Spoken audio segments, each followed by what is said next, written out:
One. Good evening. Welcome again to yet another episode on COVID cares, a series which is being run by Heartcrafted Foundation. Heartcrafted Foundation is focused on working with women from underprivileged sections of the society.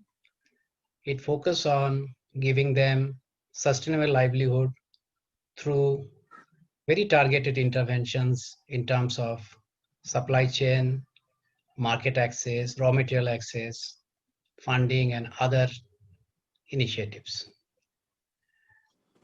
COVID cares actually got initiated when the COVID was essentially at its peak.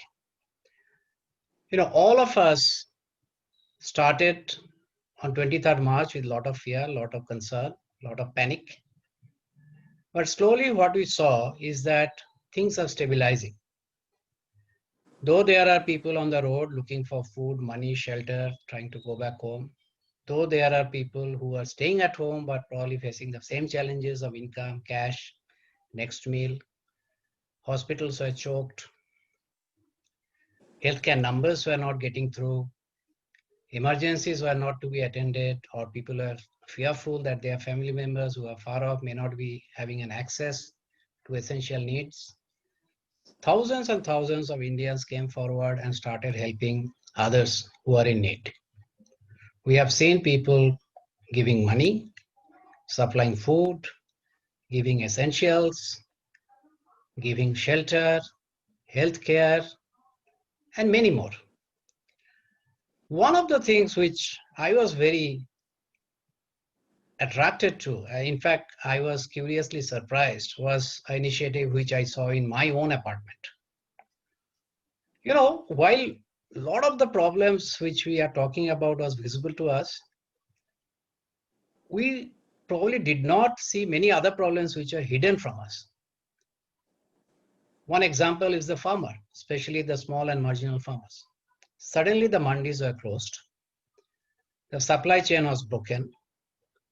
The large retailers stopped procurement, and they were left with their produce with no market. Now, if you are producing, cereals like rice and wheat, maybe you can store it for some time, even pulses, but many of them are making, perishable things like fruits, like other things which you can probably store for only a few days, and you don't have enough facility. Maybe even the cold storage and all that were also not accessible. And quickly, large number of these farmers who are not visible to us ran out of cash and started facing the same challenge which we talked about. Where is the next meal going to come from? Quite a few people I know, and one in particular whom we'll be speaking to today, took a very novel approach. At least for the peri-urban areas, the outskirts of the large cities, in this case Bangalore, they started connecting these small and marginal farmers with the consumers. So, on one side, the peculiar situation here is that you have people who need food. Obviously, you need to survive. And you have the produce, but there is nobody to bring it because the supply chain was completely closed. And what these individuals did is bringing these farmers directly to the consumers. In this case, of course, the gated community will hear more about it. So even the consumers on one side got very fresh vegetables, fruits, other supplies. The producers got the much needed cash immediately instead of waiting for probably weeks or at times months. In this case, in these circumstances, they would have probably waited for months. So what is the story? So today we'll hear it from Ashish Anand. Ashish is a BTech computer science from NIT Allahabad, which was previously known as Motilal Nehru Regional Engineering College, MNEREC. Ashish is working with Altair Engineering for over 11 years. He is currently a product owner and quality manager for PBS Professional. Now, you have to tell me what is PBS Professional, by the way. He previously worked for a brief period for ITC Infotech. Ashish, as I know him, is a very active member of the community. And today we'll hear from one more initiatives which you have taken at the community level. So Ashish, probably you can tell me what is PBS first, and then I will ask my first question. What is that? So PBS Professional is a workload management software. So all these supercomputers that you see around the world, which is now evolving to petaflops, flops. So it needs a software to run to properly manage its utilization, the machine's utilization, because the power cost for such machines are in lakhs to run per day. So what our software does is smartly schedules the tasks Okay. on those machines. Okay. So And we are the leading software in it stands for portable batch system. oh, portable batch. Okay. Okay. So I Yeah, get it a was sense. developed in NASA, and it was developed in NASA by the scientists, and eventually those people took it out from NASA, and then a company acquired, following which Altair acquired that company. So it's NASA is still a customer for this product. So. Okay. So real high tech, huh? Okay. So Ashish, maybe we'll start with you with I know that you told me that you like the farmers. I probably saw in your very brief social media presence somewhere you said farmer at heart or something, if I'm not mistaken. So what sort of how did you really get to understand that there is a problem and this can be solved, which can be a win-win for everybody? Where do you start from? So it's all started with Twitter for me. Most of the news I get from Twitter. So I started seeing a trend where farmers were dumping their old produce on the roads, or it's rotting in their fields because there's no buyer or nowhere they can go and sell it, because either they don't have transport or the permit. So especially the smaller farmers who don't have enough resource. I saw that, and then I thought like what we can do as a society, because even as a society member, I didn't feel like stepping out of the apartment. But if something comes to me at a better price, better quality, I think people would definitely be interested. So we started looking. I started looking through Twitter. I found a handle called Harvesting Farmer Network, connected with the owner of that company, and then his idea was about the same, helping the farmers, providing the transport at a basic cost to the farmers if they don't have their own transport, Mm-hmm. and providing loans and other things to the farmer who are around that land. So I connected, got a few contacts of farmers from Karnataka, because other state farmers could not come at that time. And the farmers, once I got the number, I started reaching out. There were some language barriers, because I'm from the north, don't know much Kannada. So I took help from residents like Pramod, who would speak and then tell me what they're saying. So once I started connecting with them, they were very eager, whoever had transport, and who did not have transport. We tried to find a farmer who could pick up their produce as well, or if somebody can coordinate transport in between at a fair price.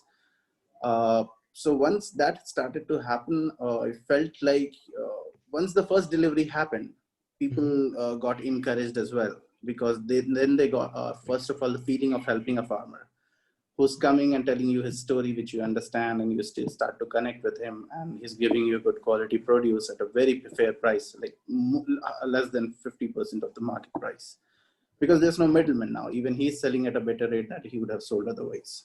So all this in social media when I saw, and then I started to figure out how could I connect, and then fortunately found a few handles, and then through those handles I joined a few groups where a representative of other societies are there. So there are like few groups which has 40-50 apartment representatives in a group. So we pass on contact, and more importantly pass on feedbacks. So nobody needs to get a sample, or say, nobody needs to think twice before calling a farmer, because he already has 2-3 feedbacks from other societies about the produce. So that's pretty much how it That's great. started. So you mentioned, you initially connected with some producer network or something. So Yeah, harvest farmers. was it a organization, or was it a individual? Yeah, Or it's an organization now. There wasn't many people initially. This guy has been doing this in US, and then he eventually moved to India. He still he's getting things done in Africa as well. Mhm. His model of thing is about completely helping the farmer, where what he would provide is guidance on what to grow, what not to grow on the soil. Once a farmer is on his platform, he will get loans from the banks through his platform. So they get good loans at a very marginal price, and they will even assist in what kind of produce to grow for whom. Uh, Okay. as in, like if a society has a demand of organic vegetables, so without pesticides and all, so they will guide him how to grow, what to grow, and what quantity to grow. So their revenue increases eventually. And at the end of the day, what they are arranging between the consumer and the farmer is just the transport. So it's a very fair price. Farmer gets the right price. So one of the I like to point at one more thing when I started this. So the first delivery in the apartment that happened wasn't through me, but I noticed the Wait, grapes that had sorry, come. The was first sorry. delivery that happened in our apartment, Ah, okay, some farmer had come, okay, okay. Hmm. and he was selling grapes for 100 of kg, the Hmm. regular grapes. Which then I felt a farmer will not sell at 100 a kg when, in general times, hawker would sell at 80, the same grapes, right? Because that's not the farmer's price. Then I started inquiring and got to know he's not a farmer. He buys from the farmer, comes and sells. So those were middlemen with transport who were the sharks of the time. They would squeeze the farmer, buy their produce at 10 or 20 rupees a kg, and the farmers in distress will sell them because they don't have any other way out, because they don't know what to do. And then they'll come and milk money here. So then it gave me another push to find the right people whom to help. And then we started finding farmers, some who have certifications, some don't, but when they come, you talk to them, you understand, okay, and it seems like genuine guys. So and then the price also reflected that way. So that was one of the other challenges of the time, how to identify a farmer. No, of course, of course. I mean, there are, I am a great beneficiary of your effort. I have told you before also. In fact, I have We told to all many are. people. Even Yeah. it's a win-win. It's a Uh, win-win, right? The farmer gets better price and we get better produce. Now, one thing which I saw in you is that, a couple of things. Obviously, a lot of people want to do good. Let's put it, the majority of us wants to do good. I mean, there's no doubt about it. But very few people, persevere to, take it to a, some sort of logical conclusion. Let me put, for want of a better word. So you actually, went ahead and uh, identified, then created this, informal social media groups, and then remained active. So, this is something which you did something like this before. I mean, do you have some idea of the Mm, challenge of the farmers, or it just happened this time? no, I personally do not, but I has always wanted to have some kind of harvesting that I can do. Okay. I always want to go into a little bit of agriculture. Comes probably from my mother, who was always a fan of growing vegetables and things in our home.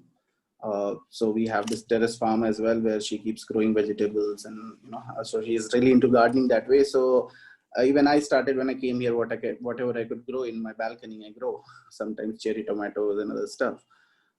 So it never went out to a way where I could actually think of it as a permanent thing or something right now, because there are the stages in life where you can you have to have family and kids and other things, right? So this because when you see such things and hear the stories that you hear, and see that they have something to sell, but they are not able to. It's not like that they're just stranded and they don't have anything and they're begging for it. No, they have a good produce they want to sell, but they're stuck somehow.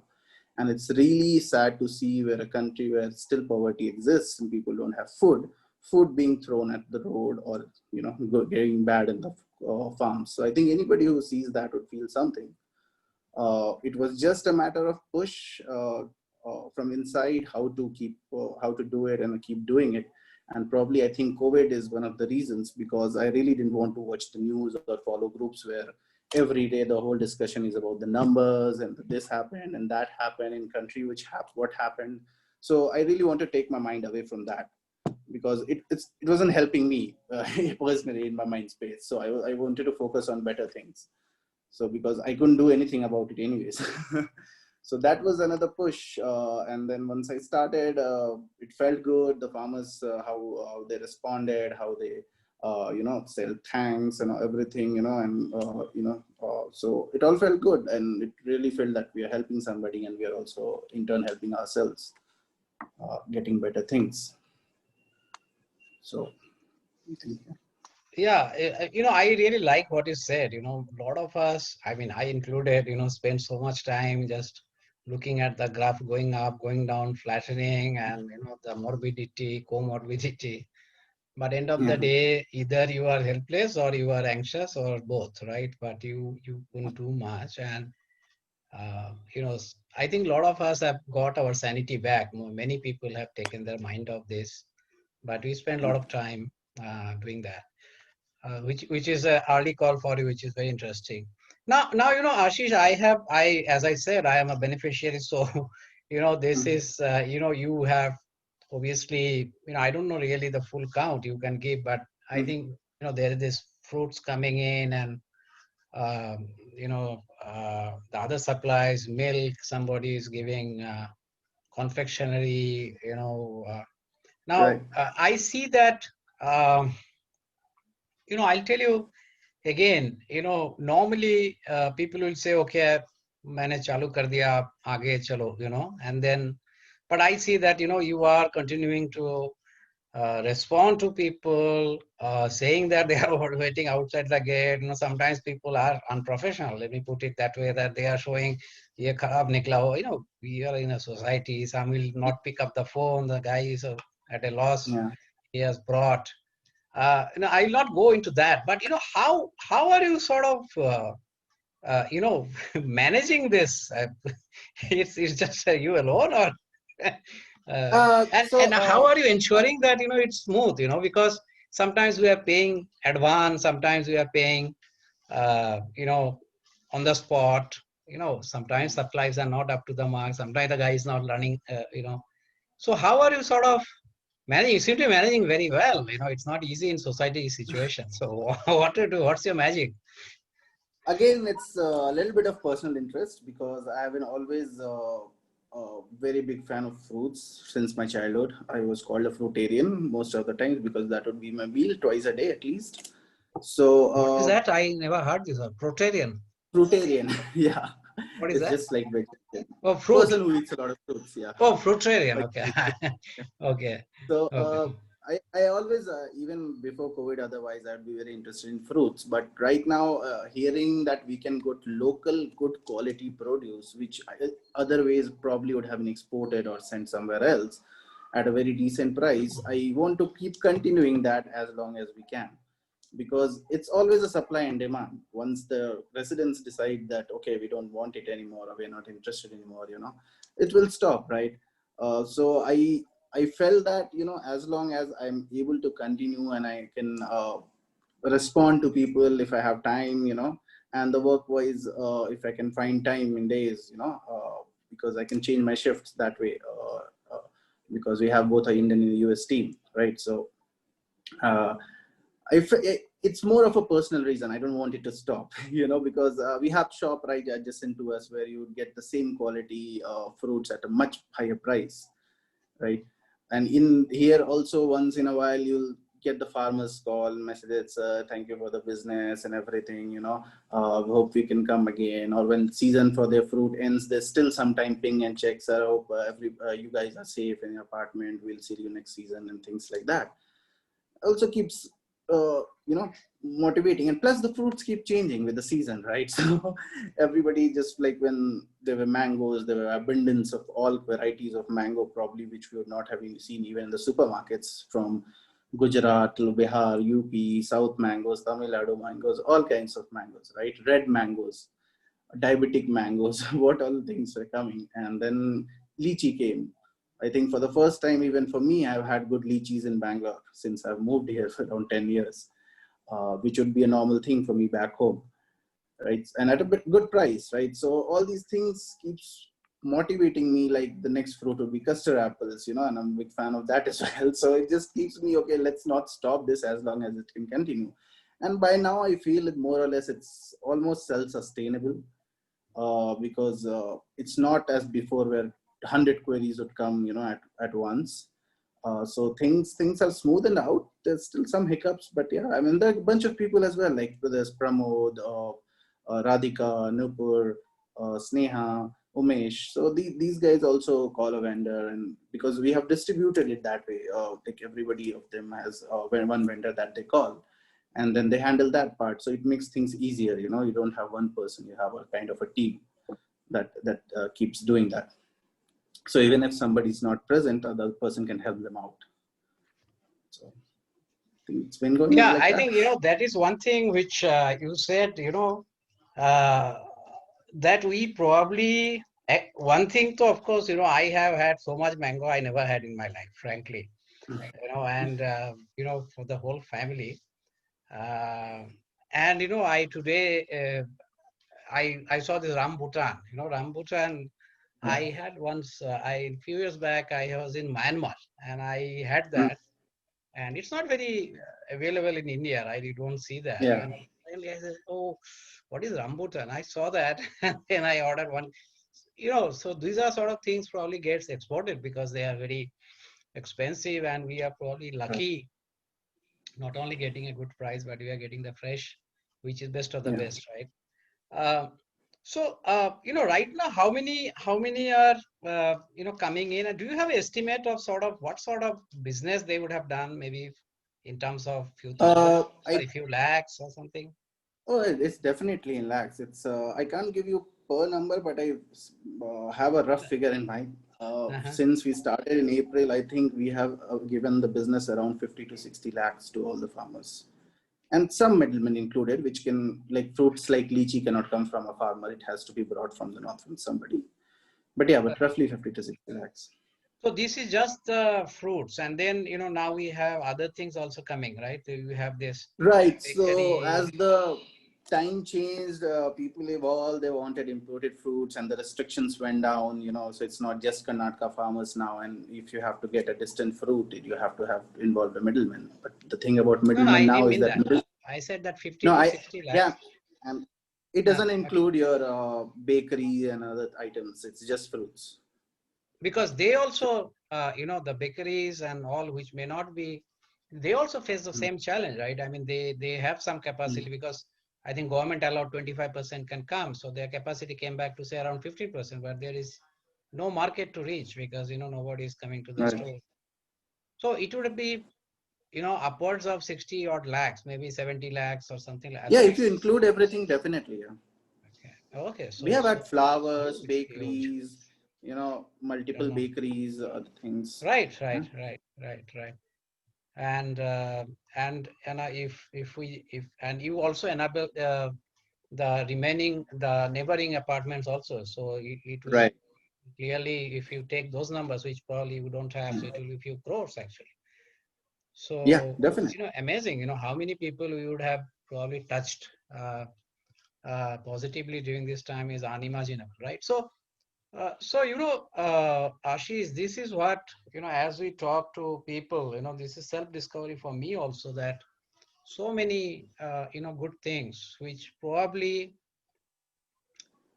are not visible to us at times, or even not needed, maybe because that's what, the life goes on, but this brings out, uh, the good side, and that is,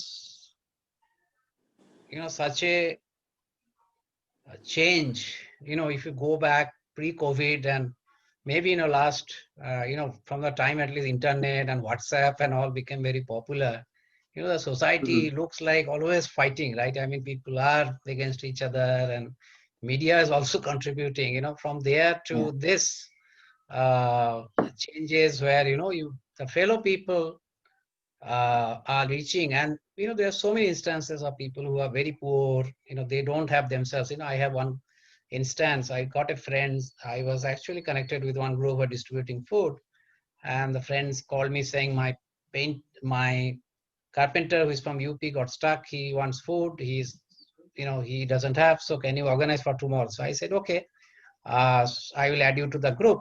And then he came to the group, but he didn't speak for next day. Then I said, what happened? He said, oh, I called him. No, his carpenter called him back next day saying that, I already got food for today, so please don't organize for me because then somebody else will not have food. So these actually, literally, touch our fundamentals, right? So any story from your side, anything which you really touched you? Yeah, there are a couple. I think there was this Mosami sweet lime farmer who came from Tamil Nadu, who used to come from Tamil Nadu, and it was his first time selling directly to societies because he couldn't find a person he was not getting a good price to selling to middlemen. So roughly selling 5 kgs of sweet lime at $200, which is super deal for the residents because big basket otherwise would have it around 80-90 rupees per kg, right? So what happened? One of the people from these residential society group that we have on WhatsApp posted his detail, and then they took the delivery and then shared the details that it is good, is genuine, and everything. But the problem for that farmer was, since he came from Tamil Nadu, he didn't have any place to stay overnight. And see, he didn't know Bangalore, so doing multiple society rounds, like he would come from Whitefield to Marathali and then go back to Whitefield again to another society because he didn't know the way or didn't know how to map the routes. And then he spent a lot of time and could not go back as planned. So he was here for the whole weekend with no place to sleep other than his car, and whatever money he made, he had to eat. So we pulled in a little bit of money for them and provided a place to stay for the weekend. And once they were going, he called every one of us, and then he said, really thank you, everything. And it was really nice, and you could feel that the genuinity in his call. So those things touch you, because it's, for us, it's a small thing, right? But them, it's a big thing because they come into an unknown place and to do business with unknown people without any assurity of if they will sell out or not, right? So we keep coordinating, sending, okay, these many kgs left, please help him out, and all those things. And then another one was a mango farmer who took the supply of his entire village because there was only one transport vehicle. So he helped because all of them were very small marginal farmers, not acres or acres of land, small lands with limited mangoes. So he pulled everybody up and then he brought it here uh, through a contact of a cooperative. And then I helped him out. He sold his mangoes, went back, recorded a video from his village in the native language, everybody saying thank you to even to Purva Riviera residents, which I could not understand. So I had to send it to the group to ask what was being said. And the gist was they were all thanking us for, helping them out in this time of need. And that was their only crop they have. So and they sold out, and that was more than what they could have wished for. So those things, there are a couple of more stories, but yeah, pretty much more like this only. So yeah. So and more or less, I think what you are also saying that, more or less, probably this is a time where almost everybody behaved with everybody in a genuine, honest way, as much as possible. Of course, there will be some usual suspects, but, I have seen, people are ready to pay up with full trust, and people are ready to give or leave at the gate, or, payment will come later. So this whole goodness, we usually start with mistrust and then start trusting. But I think, thankfully, the society went back to its roots and got to many fundamentals. COVID is a very unfortunate thing. It shouldn't happen again. But if some of these good things remain, who knows? We'll become much better people and much better society. And Definitely, yeah. And that's one of the feedbacks from residents as well. Like, what happened was people felt a little bit of excitement or happiness, to step out a bit, remain inside your society, make a chain and get good quality produce. Right. And when they went home, did that, they felt happy about it, you know. Okay, and they were looking forward to it for at least for the initial part, because when is the Right. next delivery Right. coming, the guy coming. So that also helped us mentally as well, you know, like, you know, not to Yes. focus on all the negatives, just look for something positive and grab it that way. Yeah. And it also, you know, in a way, gave a feeling to all of us that, you know, we are some way contributing, you know, while we would have definitely eaten, but at least some way we are contributing to somebody's life in a positive way, right? Even if it may not be directly, but indirectly, or even in a tertiary way. So some sort of, I will not say redemption, but at least, or maybe all of us should look for some redemption for all this poverty which we have created over the years, in a way, which is the elephant in the room we don't talk about, but truth is, yes, it is there. So Ashish, thank you so much. You know, people like you makes the life better, society better, and hope Sorry. your tribe increase. And wish you all the very best. Stay safe, and continue with your You good too. work. Thank you. Thanks for having me, Deepankar. It's really nice Thank talking you. to you.